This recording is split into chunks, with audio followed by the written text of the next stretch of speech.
SC/ST community में सब classification को लेकर सुप्रीम कोर्ट ने 20 साल पुराने किस जजमेंट को बदला? SC/ST कम्युनिटी में सब क्लासिफिकेशन की बात की शुरुआत कहां से हुई? क्यों सोशल मीडिया पर एक पक्ष इस जजमेंट की तारीफ कर रहा है तो वहीं दूसरा विरोध? जानेंगे इस वीडियो में। हेलो, मैं हूं स्वर्णा और आप देख रहे हैं स्विच।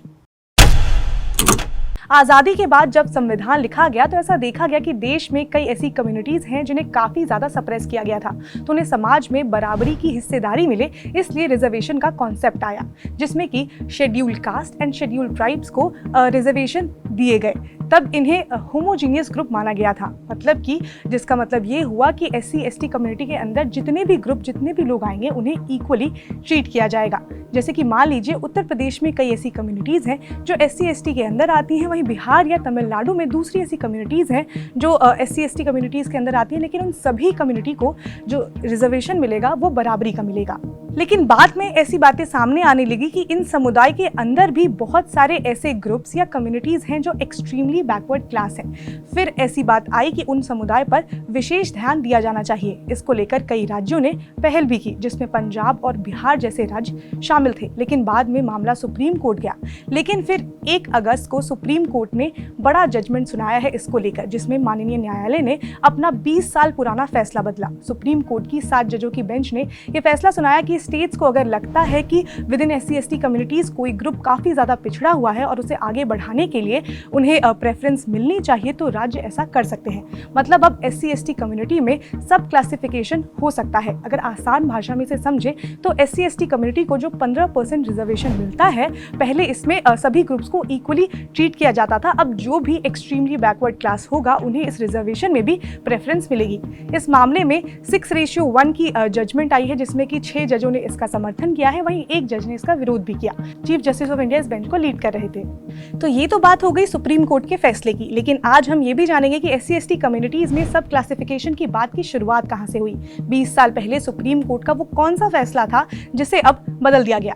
तो 2004 में सुप्रीम कोर्ट में ऐसा ही एक केस आया था, EV Chinnaiah versus state of Andhra Pradesh, जिसमें कि सुप्रीम कोर्ट ने SC/ST कम्युनिटी में सब क्लासिफिकेशन की बात को मना कर दिया था। उस समय ऐसा क्यों कहा गया था ये भी समझ लेते हैं। तो संविधान का जो आर्टिकल 341 है वो प्रेसिडेंट ऑफ इंडिया को ये पावर देता है कि वो पब्लिक नोटिफिकेशन के जरिए SC/ST कम्युनिटीज की लिस्ट को नोटिफाई कर सकते हैं, जिसके जरिए उन कास्ट और ट्राइब को सेंटर और स्टेट लेवल पर रिजर्वेशन मिलती है। अब इस लिस्ट में किसी कम्युनिटी को हटाना है या ऐड करना है, ये अधिकार जो है वो पार्लियामेंट को ही दिया गया है। अब इन सब की शुरुआत कहां से हुई वो भी जानते हैं। तो इसकी शुरुआत 1975 में पंजाब से हुई। पंजाब में कई ग्रुप्स हैं जो SC/ST कम्युनिटीज के अंदर आते हैं, लेकिन 1975 में पंजाब सरकार ने नोटिफिकेशन जारी करके कहा कि SC/ST कम्युनिटीज को जो रिजर्वेशन मिलती थी उसमें वो वाल्मीकि और मजहबी सिख को प्रेफरेंस देंगे, क्योंकि ये दोनों वहां पर काफी पिछड़े हुए समुदाय थे। फिर ये मामला जो था वो कोर्ट पहुंचा और इसे लागू करने से मना कर दिया गया।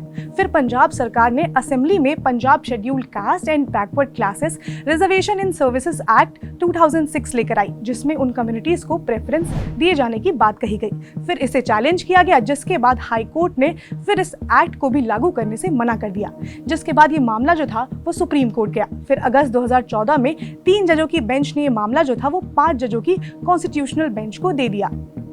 EV चेन्नैया केस में जो लैंडमार्क जजमेंट आया था, इन सभी मामलों में भी कोर्ट ने इन्हें ही कोट किया, जिसमें कहा गया था कि SC/ST कम्युनिटीज में अभी भी सभी के पास वो प्रिविलेजेस नहीं है, जिस वजह से सभी को रिजर्वेशन इक्वली ही मिलनी चाहिए। लेकिन फिर बाद में ऊपर में जो केस मेंशन है उसकी सुनवाई शुरू हुई। उस बेंच ने ये मामला जो था वो 7 जजों की बेंच को ट्रांसफर कर दिया, जिसमें कि 2004 में जो EV Chinnaiah versus state of Andhra Pradesh reconsider किया गया, जिसके बाद इस बेंच ने यह फैसला लिया कि SC/ST कम्युनिटी में सब क्लासिफिकेशन स्टेट कर सकती है।